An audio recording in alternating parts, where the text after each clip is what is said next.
Alright, welcome everyone. So, as you can see, we have a bit of a different video here. I found this Game Boy in Akihabara and I wanted to see what we can do with it for a YouTube video. As you can see, this is a Game Boy Advanced, one of the original ones.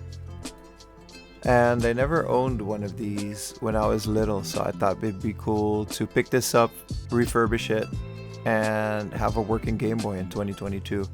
Let's open it up. The motherboard seemed to have been in good condition. I don't think there was anything really wrong with this. I didn't test it too much, but the screen was working fine. There was something wrong with the buttons, but I'm sure that was easily fixed. So yeah, let's dig into it. There's a couple screws on the back. This is not a tutorial per se. I'm just gonna kind of narrate what I did. So this ribbon cable was really annoying to get out. I needed a special little stick that I tried to get it out with. It's pretty fragile, but we're not going to be using this screen anyway, but I just didn't want to mess up the connectors.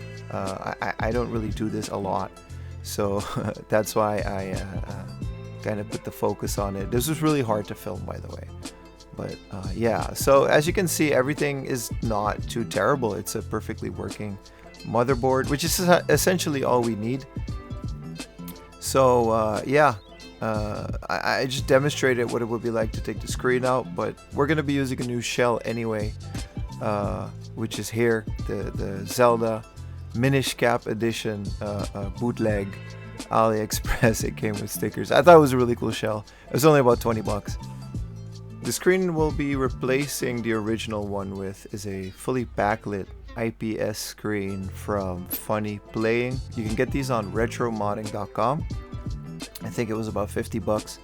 They're really good. They're better than any original screen that the Game Boy Advance ever had, which was kind of my whole point. I wanted to make this a Game Boy that would be worthy of, you know, what we're used to in 2022. These are super easy to install, which is why I wasn't really intimidated on this build. This case was also just kind of made for this screen, which is really important because the original GBA cases you have to kind of cut out to make it fit. There's a little plug that goes into the back of it. You got to solder 3 points on the ribbon cable. They go to the buttons on the back. I'm not really too good at soldering and it was really hard to film, so I'll just leave it at that. But they control the brightness with the L and R buttons.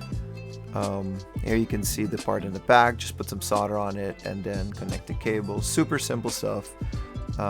Then it's time to put the buttons back in and the rubber domes on the buttons, and back in goes the motherboard. Annoying ribbon cable goes back in. Now the battery that I have here is a USB-C lithium ion battery, which I actually got from AliExpress. I thought it was really good. And now we turn it on and there we go, a working Game Boy with backlit screen, which is really cool. The quality is really amazing on this screen. Really happy with how this turned out. There's a couple more steps involved that I skipped, but I don't think they're super important. So let's clean the screen up, put the glass lens cover from retromodding.com on there, and let's get that satisfying peel of the protective film. There we go. Isn't that beautiful? And it works. I also got a flash drive.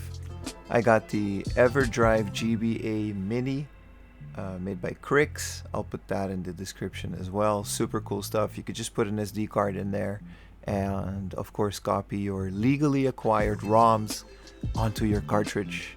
The battery cover is it has a hole in it for the USB-C, and I think this battery lasts like 13 hours. I took it with me on a trip to Nagasaki for a stream, and I never had to charge it once. I played it a lot and it was just good. So there you have it, a IPS backlit GBA with a USB-C battery and a brand new shell. It came out really cool. I'm very happy with it. If you like what we're doing here, hit that subscribe button, hit that like button. I'll put the subtitles in Spanish as well from now on. I think that's a pretty good idea for something that we can be doing. We'll be doing a lot more of this. I want to kind of hunt these Game Boys down on stream every once in a while and then bring them back to the YouTube channel to fix them. And yeah, check out twitch.tv/4amlaundry if that's something that you're into. or just keep watching the YouTube. And I'll see you guys next time. Cheers.